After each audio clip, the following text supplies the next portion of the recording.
चरणों में प्रणाम करता हूँ। नमो नारायण। ओम नमो नारायण, ओम नमो नारायण। हरि ओम। जय जय श्री कृष्ण। ओम नमो नमो जय जय नमो नारायण स्वामी जी। जी जी जी। ओम नमो नारायण, ओम नमो नारायण।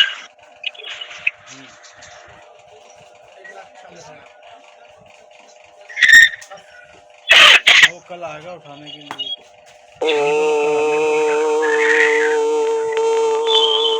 देखो मैं अपने पास से दे दे रहा हूँ। रथारूढ़ो गच्छन् पथि मिलित भुदेव पटले स्तुतिर प्रादुर्भाव प्रतिपदमुपाकर्ण सदय दया सिंधु बंधु सकल जगतां सिंधु सुतायां जगन्नाथ स्वामी नयन पथगामी भवतु में मीटिंग चल रही मेरी। विश्वं दर्पण दृश्यमान नगरी तुल्यं निजान्तर्गतम् पश्यन्नात्मनि माया बहिर्बोधभूतं यथा निद्रया यः साक्षात् गुरुते प्रबोध समये स्वात्मानमेवाद्वयम् तस्मै श्री गुरुमूर्तये नमः इदं श्री दक्षिणामूर्तये।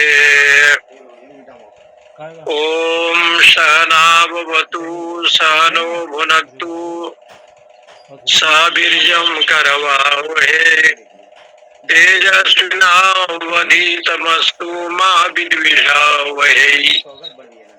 ओम शांति शांति शांति। सदा शिव समारंभां शंकराचार्य मध्यमाम् अस्मदादि पर्यन्तां वन्दे गुरु परम्पराम्। ओम शांति शांति शांति। श्रीमन्नारायण नारायण नारायण श्रीमन्नारायण नारायण नारायण भजमन्नारायण नारायण नारायण भजमन्नारायण नारायण नारायण गुरु नारायण नारायण नारायण सत्यनारायण नारायण नारायण बद्रीनारायण नारायण नारायण लक्ष्मी नारायण नारायण नारायण श्रीमन्नारायण नारायण नारायण भजमन्नारायण नारायण नारायण इंद्रियेभ्य परम मनो मनसा सत्वमुत्तमम् सत्वादधि महानात्मा महतो अव्यक्तमुत्तमम् अव्यक्तादु परः पुरुषो व्यापको लिंग एव च यं ज्ञात्वा मुच्यते जन्तुर् अमृतत्वं च गच्छति।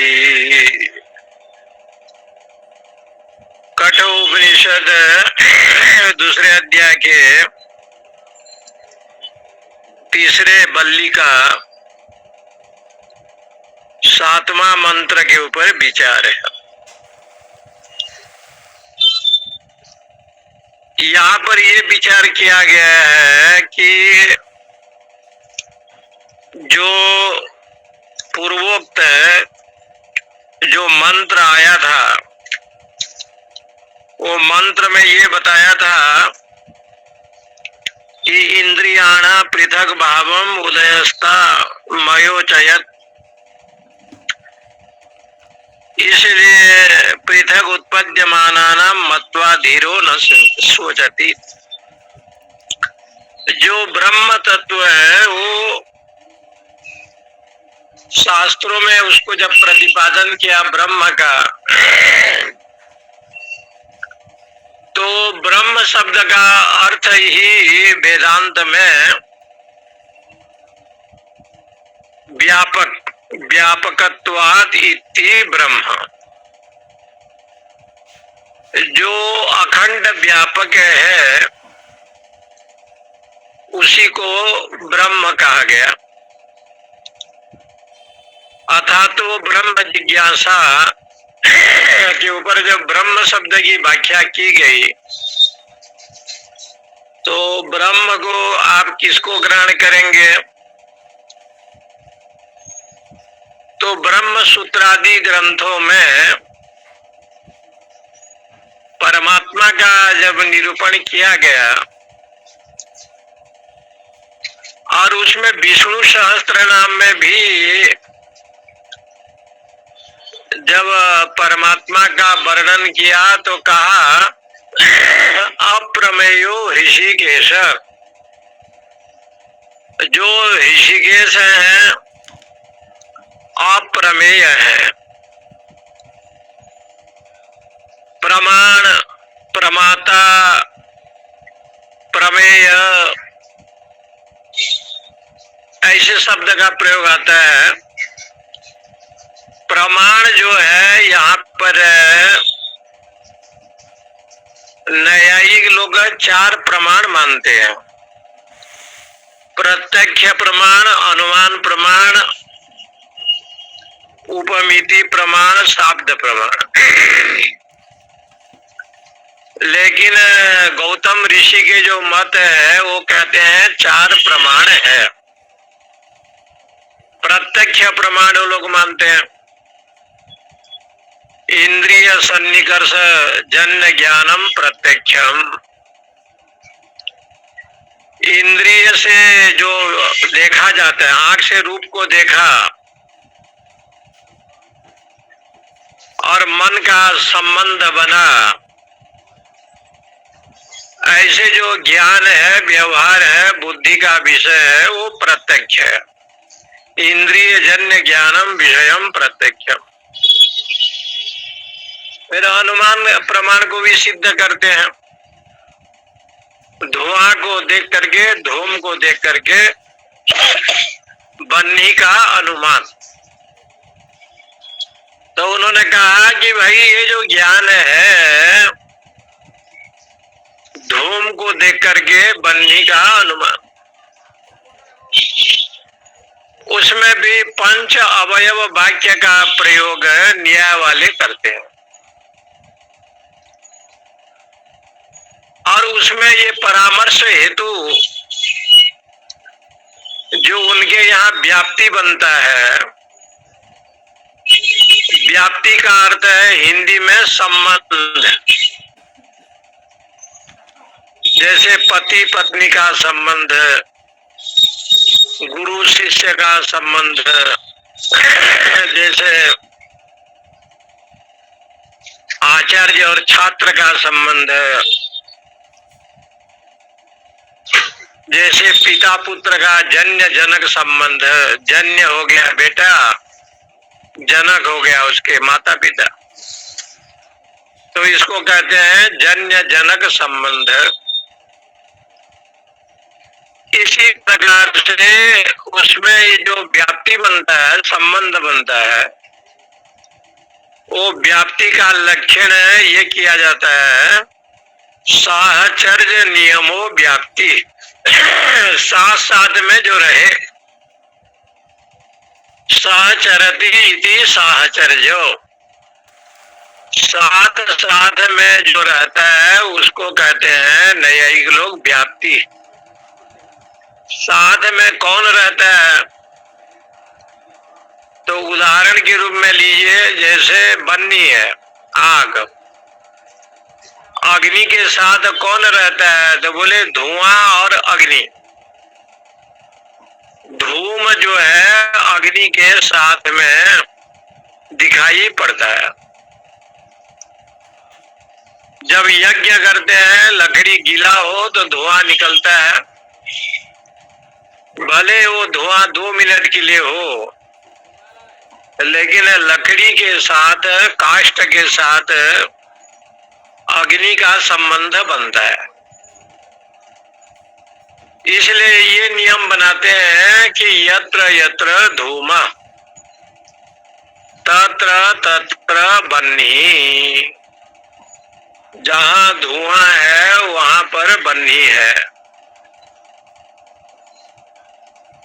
इसको कहते हैं अन्वय व्याप्ति। व्याप्ति का एक अर्थ है अन्वय व्याप्ति।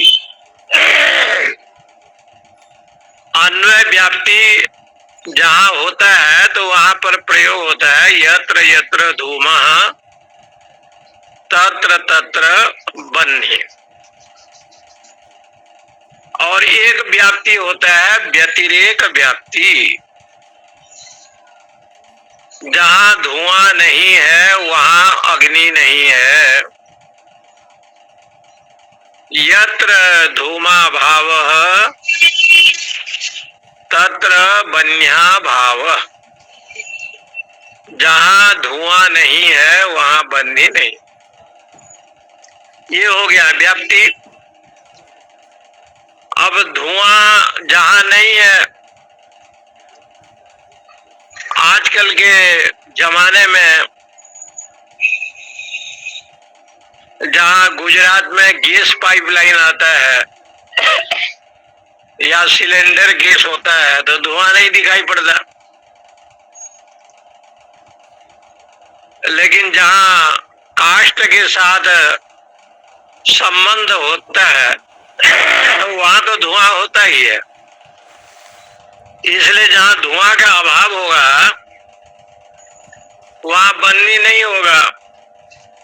तो ये व्यतिरेक व्याप्ति हो गया। यन माया बसवर्ती विश्वमखिलम ब्रह्मादि देवासुरा यद सत्वाद अमृषेव भाति सकलम रज्जो यथा हे भ्रमः।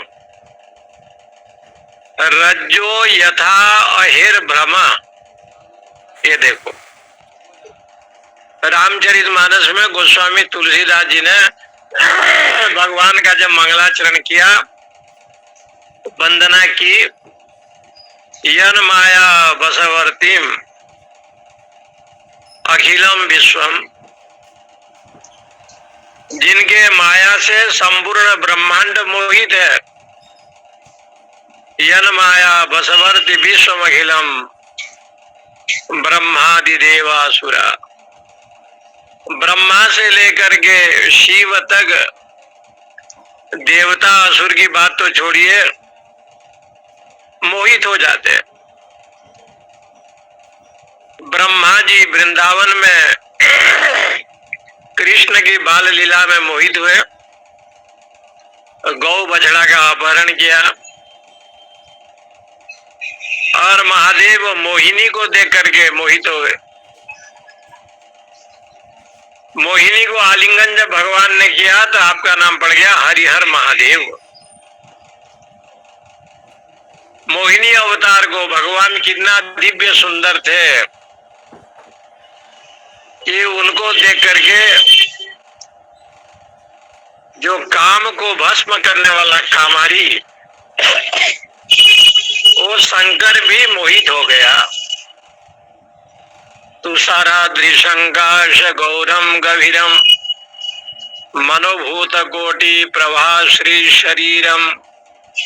मनोभूत कोटि करोड़ों कामदेव के समान जो दिव्य सुंदर भगवान शंकर, जो काम को जलाया परंतु भगवान के दिव्य स्वरूप का दर्शन करते हुए उनके मन में भी ये भाव आया कि ये जो मोहिनी है उनके मन में भी ये मोहित भाव प्रकट हो गया।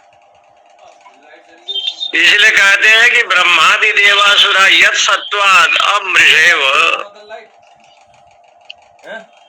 अमृषा एव। यहाँ देखो व्याप्ति है, व्याप्ति क्या है? मृषा माने मिथ्या, और ये संसार मिथ्या है। संसार मिथ्या क्यों है? कि परिवर्तनशील है, इसलिए संसार मिथ्या है।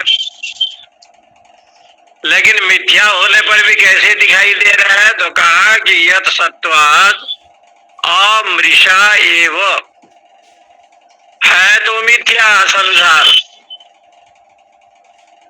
लेकिन वो मिथ्या जैसे दिखाई नहीं पड़ रहा है। व्यवहार काल में जो संसार है ऐसे लग रहा है कि सब सत्य है, लेकिन सब परिवर्तन और क्षणभंगुर है, इसलिए मिथ्या है। यद सत्वाद अमृषा, बंद हो जाएगी मिथ्या से रहित, जड़ चेतन ही ग्रंथि परिगयी, यद्यपि मृषा अधिक अधिक अरुझाई। गोस्वामी जी ने लिखा कि जड़ और चेतन का गांठ पड़ा हुआ है, भगवान को छोड़ करके संसार सब मिथ्या है। इसलिए मिथ्या होने पर भी अमृषेव,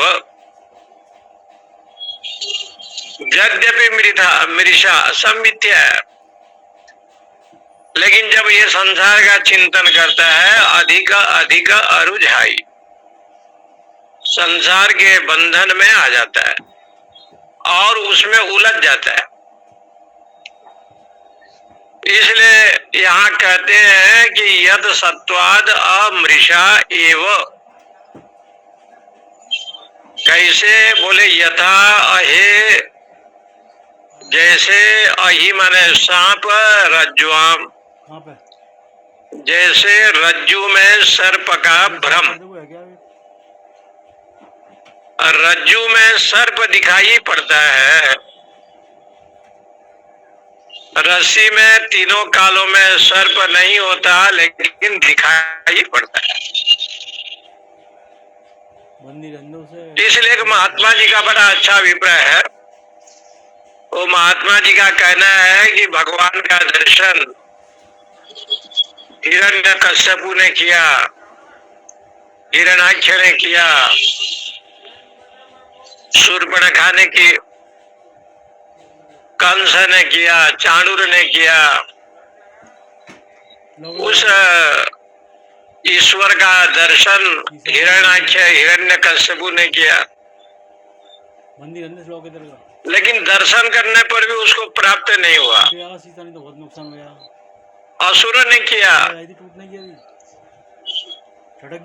ऐसे क्यों? जब परमात्मा का दर्शन, भगवान का दर्शन शूर्पणखा ने की और दिव्य सुंदरी बनकर के पधारी, तो एक वयोवृद्ध महात्मा जी कह रहे थे कि देखो, गोस्वामी तुलसीदास जी ने ये लिखा है, निर्मल मन जन सो मोहि पावा। यहाँ शब्द का प्रयोग है पावा। जिनका अंतःकरण शुद्ध है, निर्मल है, वो मुझे प्राप्त करते हैं। दर्शन तो ये लोग ने किया, लेकिन वहां ये नहीं लिखा, पावा शब्द का प्रयोग किया। प्राप्त करना और दर्शन करना में अंतर है। स्वप्न में आपने गुरुदेव का दर्शन किया, भगवान का दर्शन किया, अति उत्तम है, महान पुण्य है, लेकिन उनके चरणों में बैठने का सौभाग्य मिला और साथ साथ में रहे,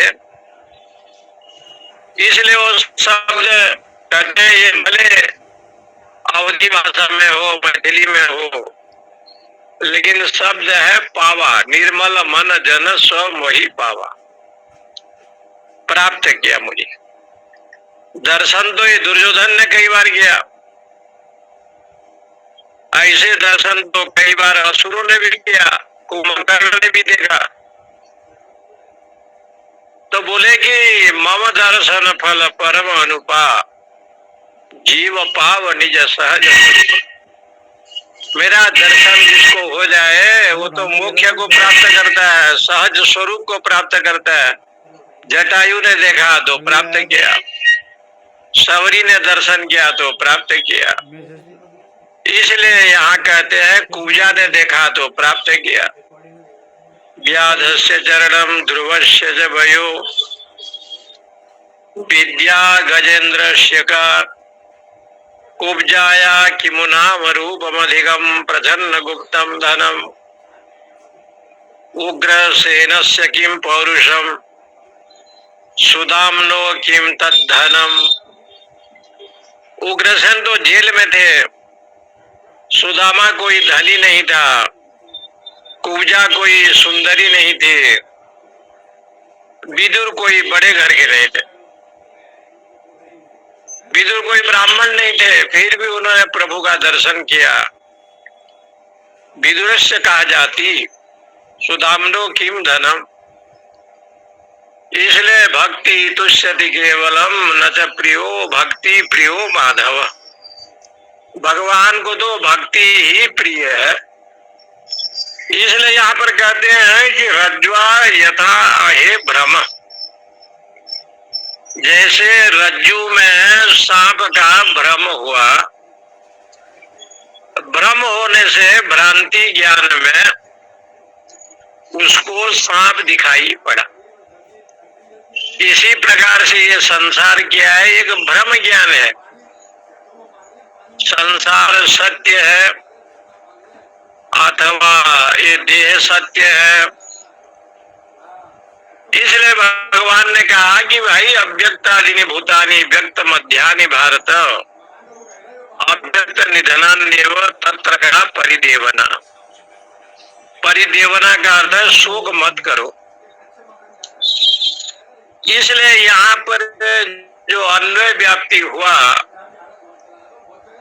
तद सत्वे सत्वम, ये है अन्वय व्याप्ति,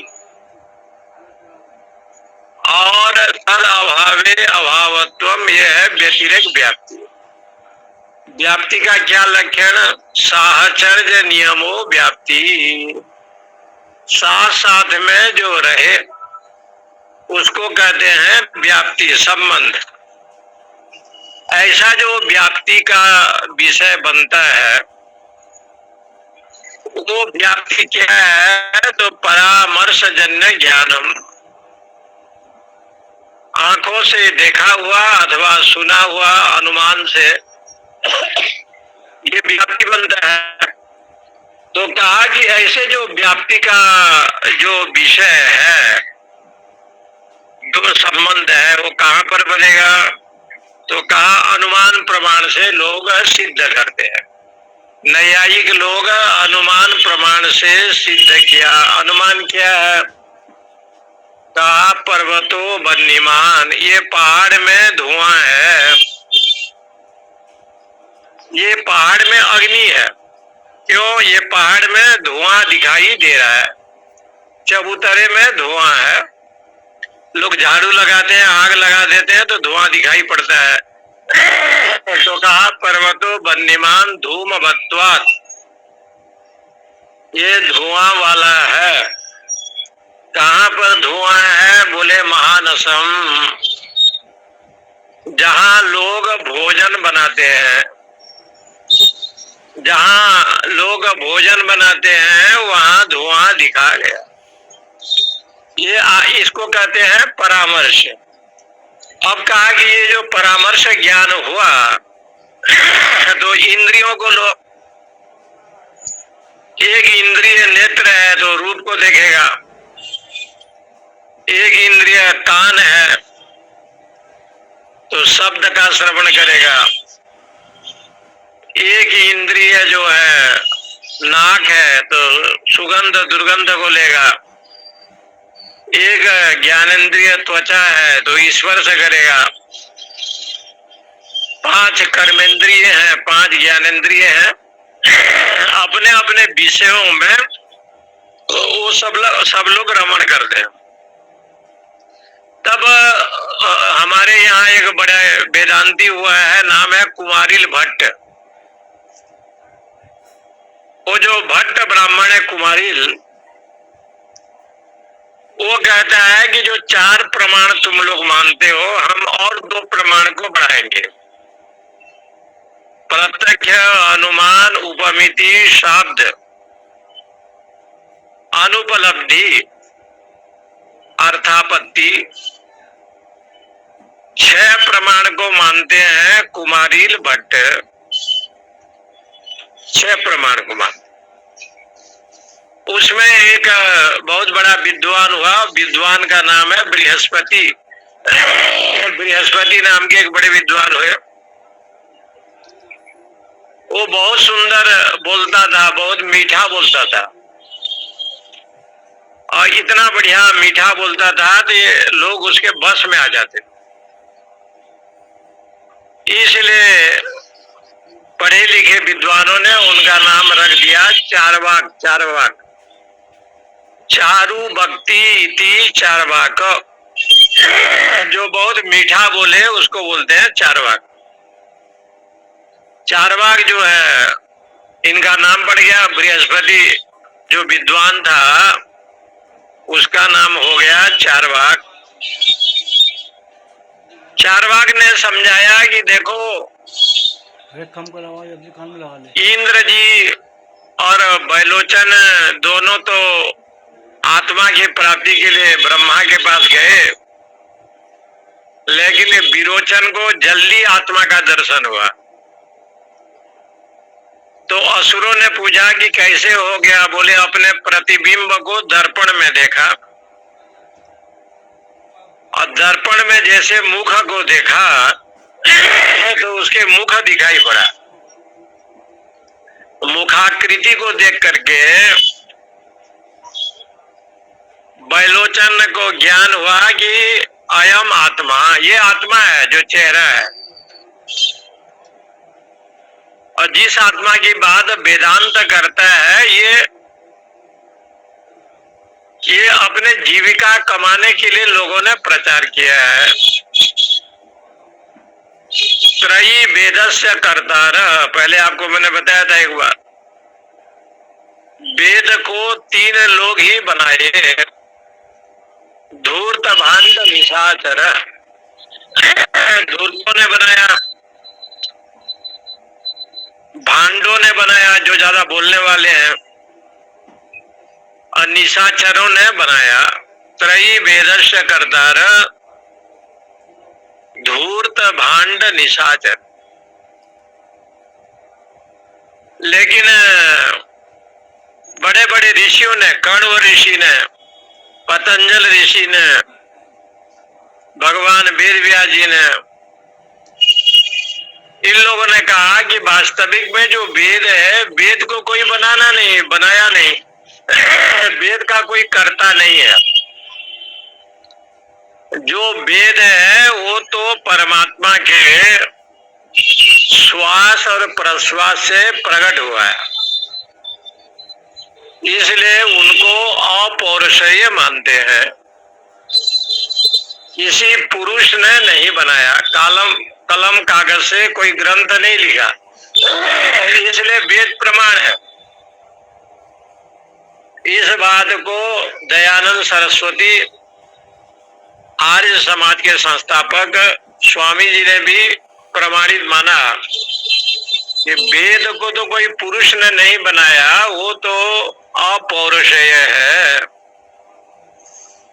और अपौरुषेय जो ग्रंथ है वो प्रमाण है। लेकिन उस मत को खंडन करने के लिए जब ये लोग आए, चार्वाक आदि, और चार्वाक शब्द का अर्थ है बृहस्पति, तो इन्होंने अपना जो नियम बनाया,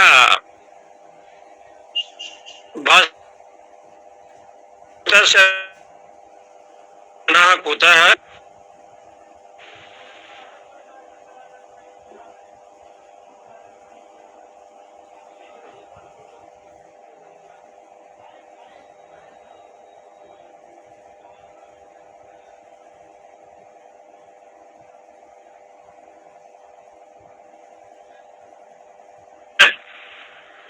कि बाल यदि पक जाता है तो रोने लगता है कि बाल मेरा पक गया, परिपक्व हो गया बाल प्रकृति का नियम के अनुसार। और आप उस बाल को जितना भी काले करें, हल्दी लगावे, लाल लगावे, जो विधि का विधान है उसको तो कोई टाल नहीं सकता। लेकिन इतना लोग दुखी होता है, वो सोचता है कि हमारा शरीर कुरूप हो गया।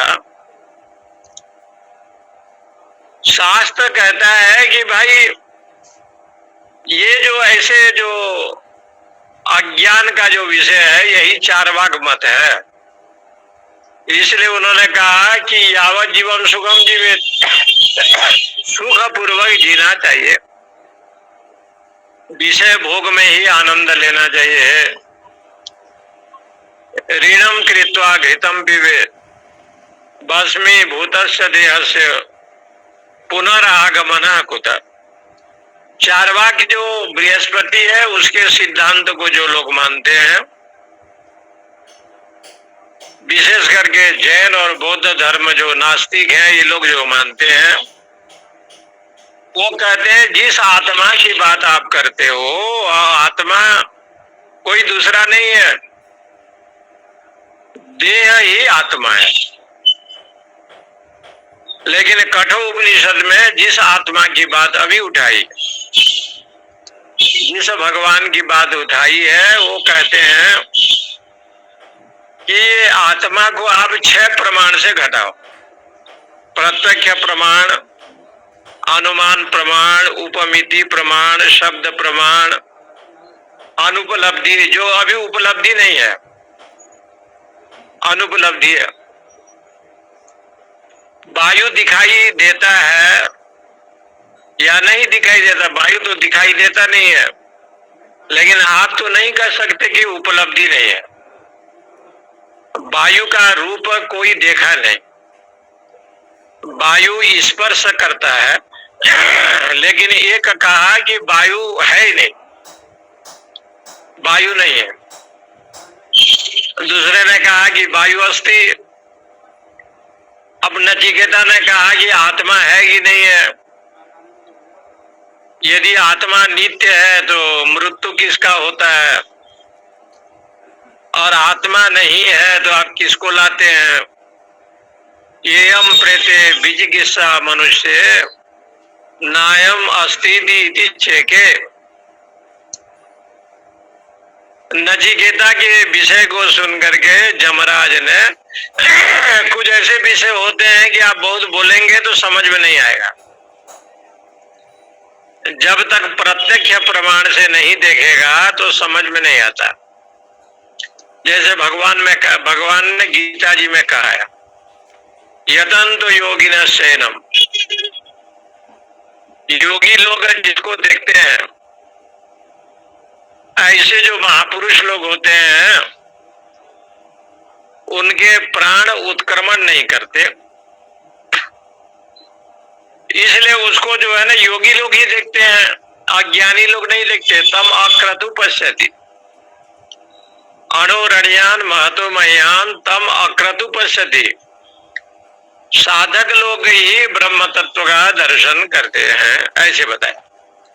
तो यहाँ पर वो बात को सिद्ध करने के लिए कहते हैं कि आत्मा क्या है, ब्रह्म क्या है। तो कहा ब्रह्म जो है असंग है, असंगोयम पुरुष। तो उसका आप व्याप्ति बनाएंगे तो कैसे बनाएंगे? तो कहा उसमें व्याप्ति अन्वय व्याप्ति बनेगा। तद सत्वे सत्वम, ब्रह्म यदि है तो ये संसार जो दिखाई पड़ रहा है सब चेतनमय है। तब कहा जो जड़ है, बोले ये जड़ का विषय प्रकृति को लेकर के लोगों ने निरूपण किया। संपूर्ण जगत देखेंगे तो चेतन है, परमात्मा से कोई भिन्न नहीं है। हरिरेव जगत जगदेव हरि, हरितो जगतो नहीं भिन्न तनु। इसलिए ये शास्त्र कहा ये आत्मा जो ब्रह्म तत्व है, असंगोयम पुरुष असंग है। असंग इसलिए है कि जो असंग ब्रह्म तत्व है उसके ऊपर ये व्याख्या की गई, आत्मा असंग है। कैसे है तो देखो यहाँ लिखते हैं, यस्माद आत्मनः इंद्रियाणाम पृथक भाव उक्तः न असु वही अधिगंतव्यो यस्माद प्रत्यगात्मा स सर्वस्यो। जिस आत्मा के विषय में आप कह रहे हैं वो आत्मा क्या है, तो आत्मा का दो लक्षण बताया था। एक आत्मा वो है जो अत सातत्य गमने धातु से बना है। अत सातत्य गमने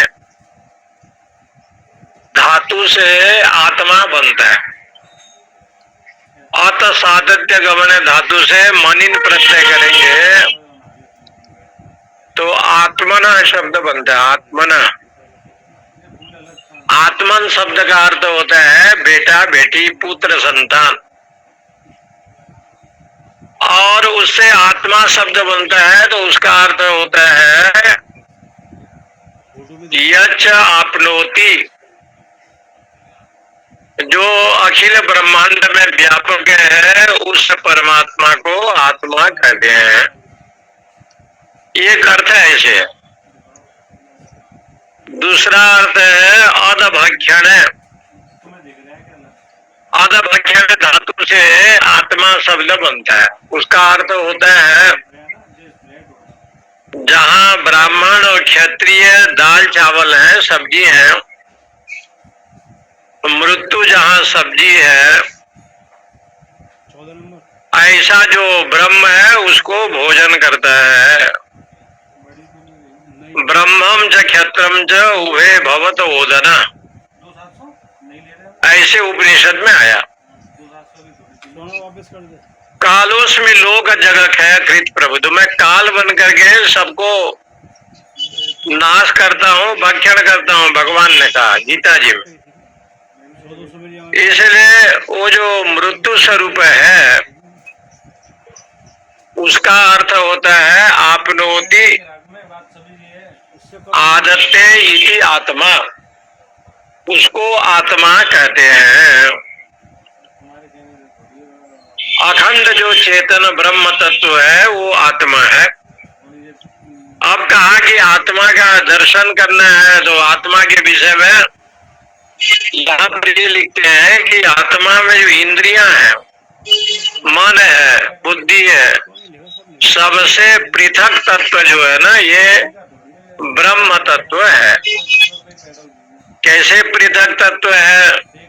न करोति न लिप्यते पद्म पत्र मिवाम भाषा, वो असंग होकर के संसार में रहता है, सारा उसके पास है। विराट रूप में भगवान ने सब दर्शन कराया और अर्जुन ने देखा, लेकिन अर्जुन ने कहा कि आप तो विराट स्वरूप है, विश्व रूप है आपका, उसको सिद्ध करने के लिए ईशावास्यमिदं सर्वम यत् किंच जगत्याम जगत, ऐसे कहा। तो आत्मा जब असंग है तो रहता तो इंद्रिय है, मन है, बुद्धि है, बोले इनसे भी वो परे है। कैसे परे है तो वो मंत्र में लिखा, इंद्रियेभ्यम परम मनः, जितने भी इंद्रियां हैं, ये जो इंद्रियां हैं उससे इंद्रिय शब्द इसलिए प्रयोग किया गया कि देवता के अधिपति राजा इंद्र है और इंद्र के आज्ञा के बिना जो है देवता लोग कोई काम नहीं करते। हर देवता इंद्र की आज्ञा को मानता है। इसलिए जितने भी देवता हैं एक एक इंद्रियों के स्वामी हैं। जैसे देवता अश्विनी कुमार है तो कान के अधिष्ठान देवता कर्ण के दोनों भाई अश्विनी कुमार हैं। वो लगा के मन के देवता चंद्रमा है। मोदी की चल रही है। ये सब विषय जो है ना आत्मबोध में भगवान शंकराचार्य ने वर्णन किया। जितने भी देवता हैं अपने अपने इंद्रियों में सब वास करते हैं। टैरिफ नहीं लगता। इसलिए जो इंद्री द्वार है, गुह्य द्वार है, उसके यहाँ ये सची और इंद्र विराजमान है। नाभि मंडल में ब्रह्मा और सावित्री रहते हैं। जितने डॉक्टर उसके बाद जो है नाभि के मध्य भाग में भगवान गणेश और वक्रतुंड, कमजोर होगी उनकी जो पत्नी है वक्रतुंडी, वो निवास करते हैं। हृदय में जो है लक्ष्मी नारायण का निवास है। कंठ में महादेव और पार्वती रहते हैं। इसलिए ये सब वर्णन बड़ा अद्भुत भाव से, जितने भी चक्र हैं उसमें ये ऐसे चक्र आया है, नाभि चक्र से लेकर के और लिंग चक्र इत्यादि से लेकर के, स्वादिष्ठान से लेकर के, एक चक्र की बात आती है, मूलाधार चक्र। मूलाधार चक्र का अर्थ होता है मूल माने जड़, जो मुख्य है, 10-20 आधार माने आश्रय। तुम्हारी छत्र छाया में जो भगवान जो है, जो जगन्यंता है, वो मूल है। पंडित उसके आधार से ही दुनिया जो है, संसार जीवित रहता है। वो उसका आधार है। संसार का आधार कौन है? बोले परमात्मा। और परमात्मा क्या है? मूल है, मूल। इसलिए ऊर्ध मूलो, ये ऊर्ध मूल है। मूल तत्व कौन है? भगवान, ब्रह्म, आत्मा, ये मूल है। उस मूल का वर्णन शिव महिमा स्तोत्र में की गई है, जहाँ बताया है कि एक शिवलिंग को देखा, ब्रह्मा जी भी ढूंढने गए, विष्णु भी ढूंढने गए, देवता लोग भी ढूंढने गए। क्या नाम है? अजन मानो लोका किम भय भवंतोपि जगता मधिष्ठातारम किम। आप हमारे मिलने वाले रहते हैं। बोले इसका कोई छोर नहीं है, पता नहीं लगा पाए। स्वर्ग पाताल सभी जगह ढूंढा, लेकिन वो ज्योतिर्लिंग का कोई अंत नहीं है, कोई आदि नहीं है। अंतिम में वो शिवलिंग से स्वयं प्रकाशकत्व महादेव जी प्रकट हुए ज्योतिर्लिंग में, और उन्होंने कहा कि मेरा कोई आदि अंत नहीं है। इसलिए भगवान का जो शिवलिंग है, शिव माने आत्मा, लिंग माने स्वरूप, आत्मा का जो स्वरूप है वो सच्चिदानंद है। सब देवता का जो है मालिक जैसे इंद्र है, और ये इंद्र कहाँ रहता है? तो इंद्री चक्र में इंद्र रहता है। इसलिए महापुरुष लोग आप देखते होंगे,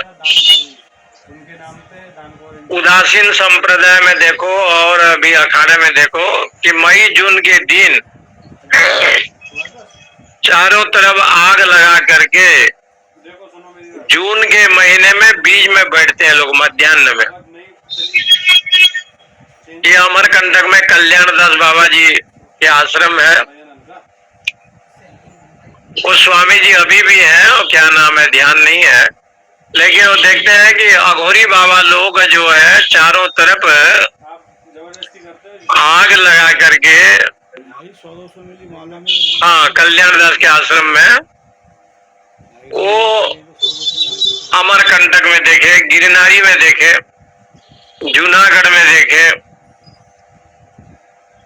और पंचाग्नि विद्या का वो आहरण करते हैं। क्योंकि इंद्रिय को जीतने के लिए शास्त्र में कहा गया।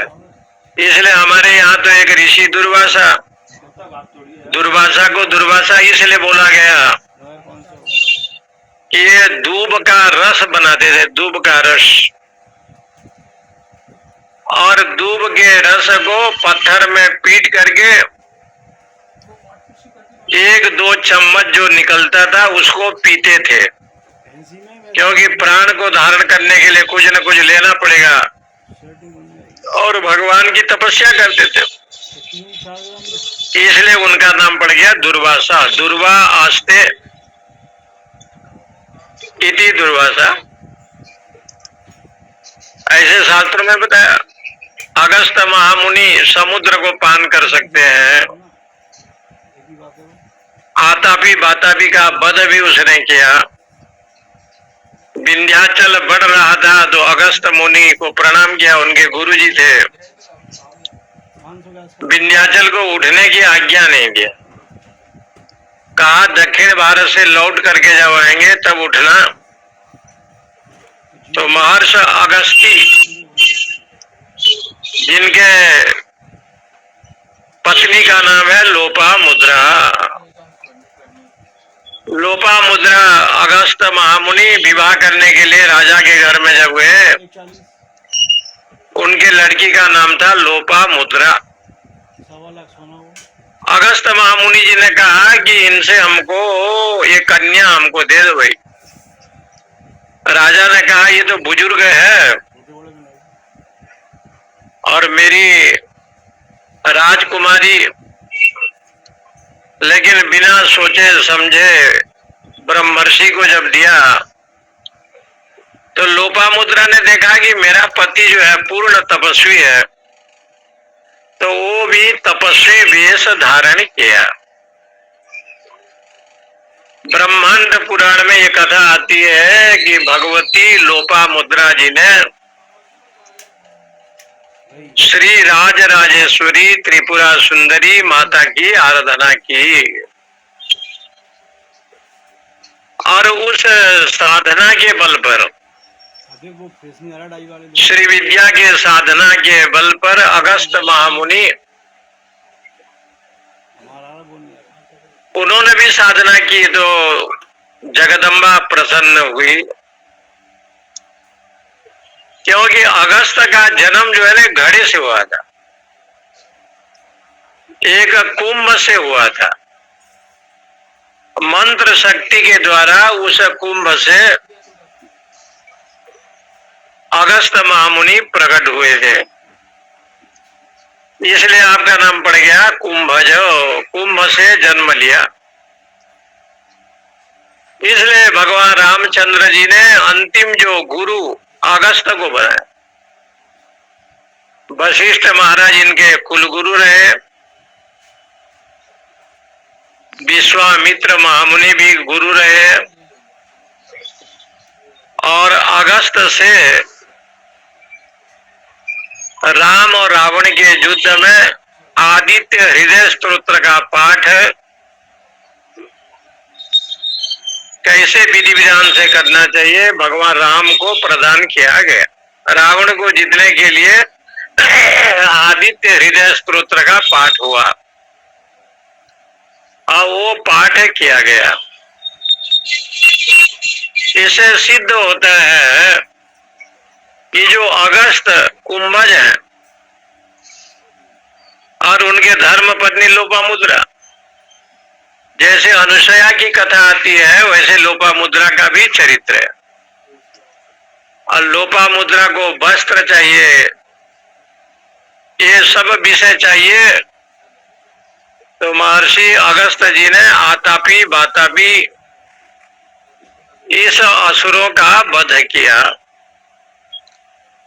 तो यहाँ पर देखो जो मूलाधार चक्र है, मूल माने हो गया परमात्मा, आधार माने आश्रय। संसार का मूल भी वही है और आश्रय भी वही है, उससे और कोई नहीं है। जगु पे खन तुम देख निहारे, विधि हरि शंभु नचाव निहारे। आप ही दृष्टा हैं, इसलिए उन्होंने कहा कि जो इंद्रिय है, इंद्रिय शब्द का अर्थ होता है, इंद्रिय का अर्थ होता है ऐश्वर्यवान। इंद्रिय नाम इसलिए पड़ा कि ये सब ऐश्वर्य है, सब संपन्न है। आंख भी संपन्न है, कान भी संपन्न है, नाक भी संपन्न है, जीव भी संपन्न है, मुख भी संपन्न है, और कर्मेंद्रिय जो है मल मूत्र द्वार से लेकर के जितने हैं ये भी सब संपन्न है, ऐश्वर्य वाले हैं। इसलिए ब्रह्मा जी ने इनको कहा तुम्हारा नाम होगा इंद्रिय। इंद्रिय का मतलब होता है इंद्री ऐश्वर्य, ये धातु से बनता है इंद्रिय। इंद्र शब्द से अंगिर प्रत्यय करेंगे तो इंद्रिय, इंद्र शब्द है ये, इंद्रिय शब्द जो बना है ये इंद्र शब्द से बना है।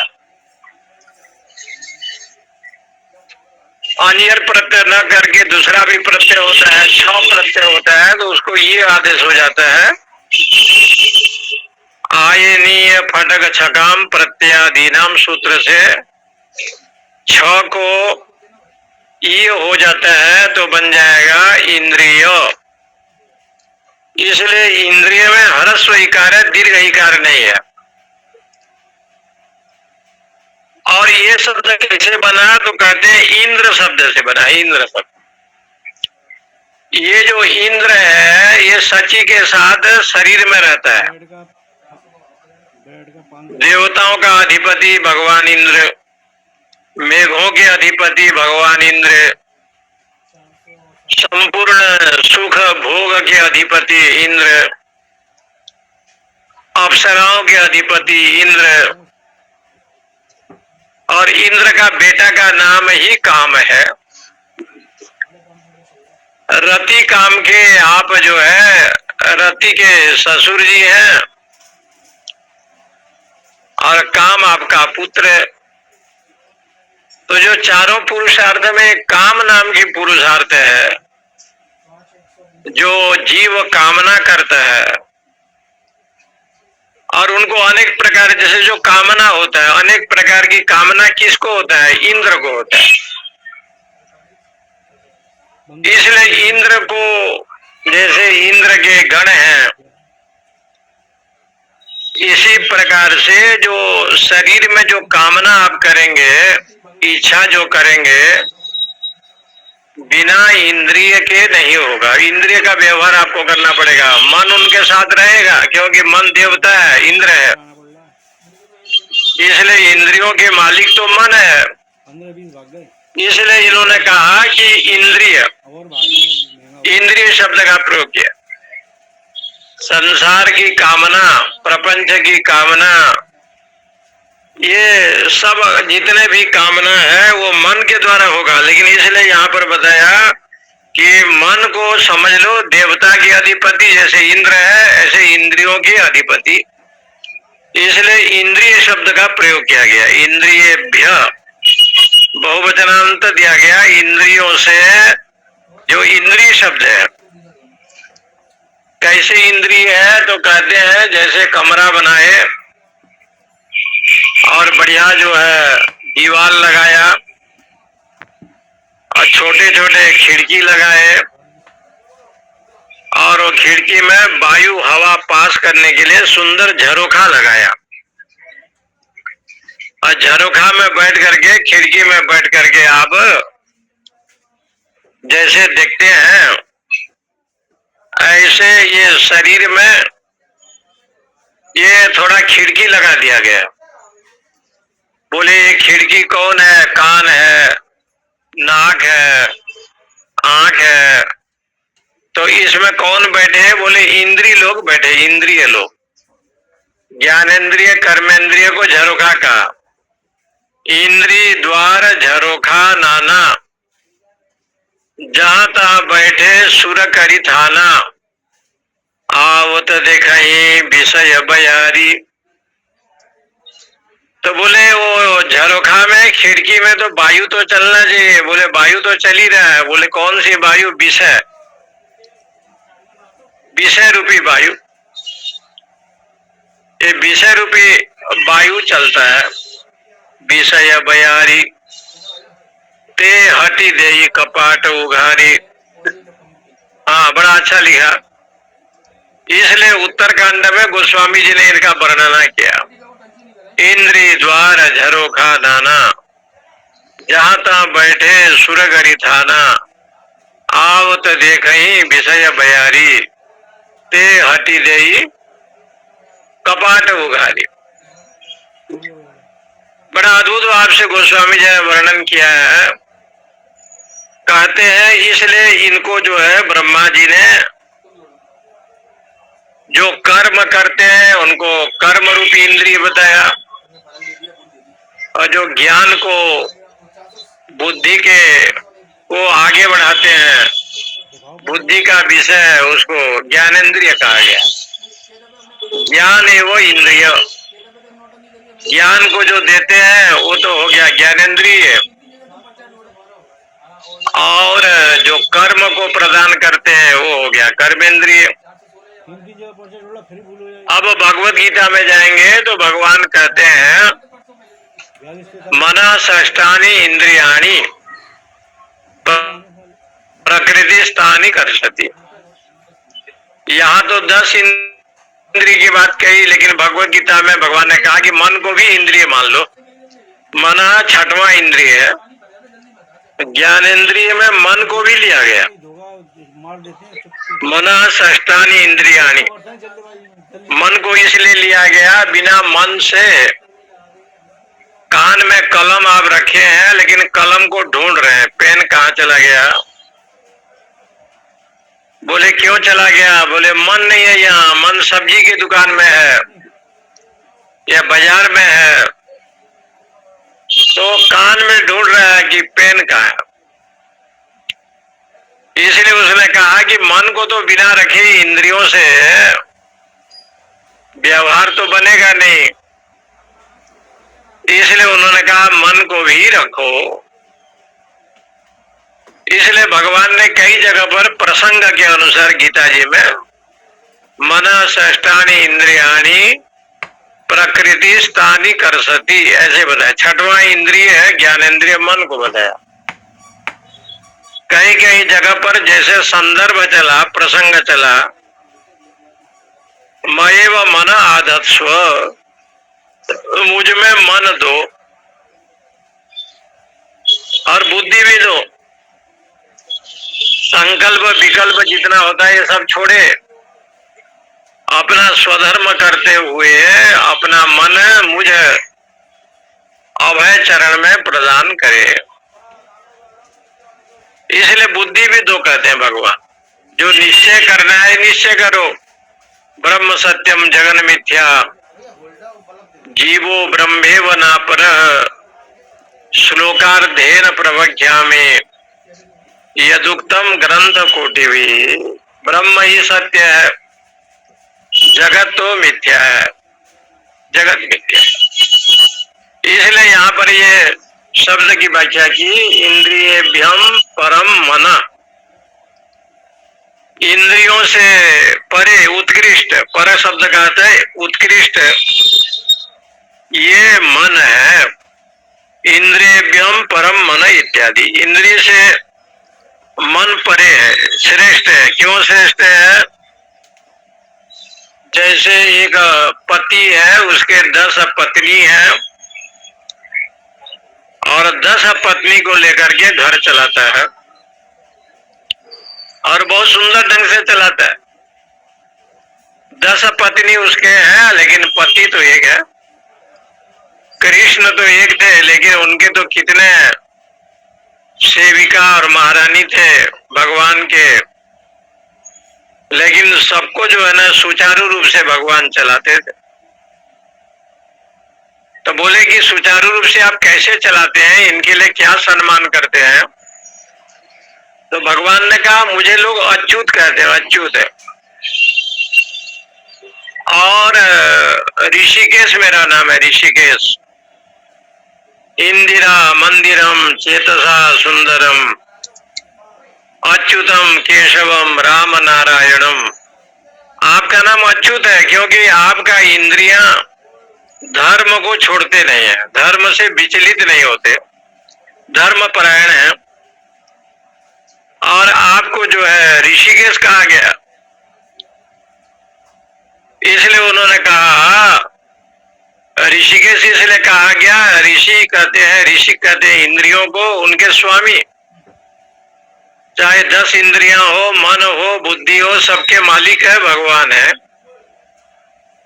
धर्म से कोई अतिक्रमण नहीं करता। जो व्यक्ति ऐसे साधक है जो धर्म को छोड़ता नहीं है, उसके घर में कितना भी प्रपंच हो, कितना भी बंधु बांधव हो, कितना भी व्यापार हो,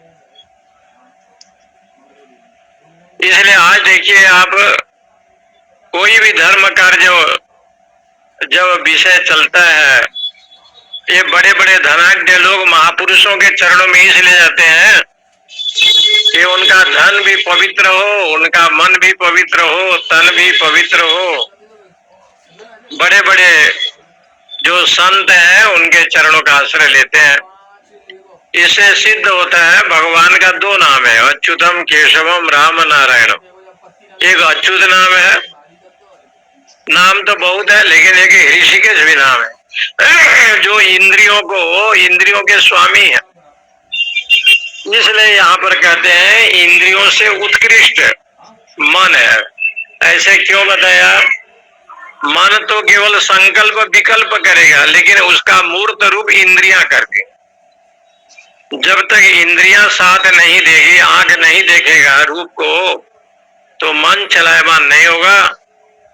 इसलिए यहाँ पर कहते हैं इंद्रियभ्यः परम मनः। ओम पूर्णमदः पूर्णमिदं पूर्णात् पूर्णमुदच्यते पूर्णस्य पूर्णमादाय पूर्णमेवावशिष्यते। ओम शांति शांति शांति। हरि ओम। नमो नारायण नमो नारायण स्वामी जी। नमो नारायण स्वामी नारायण। नमो नारायण नमो नारायण। नमो नारायण स्वामी जी। जी ओम नमो नारायण। ठीक है, अच्छा। स्वामी जय श्री कृष्ण। जय श्री। हरिओम स्वामी।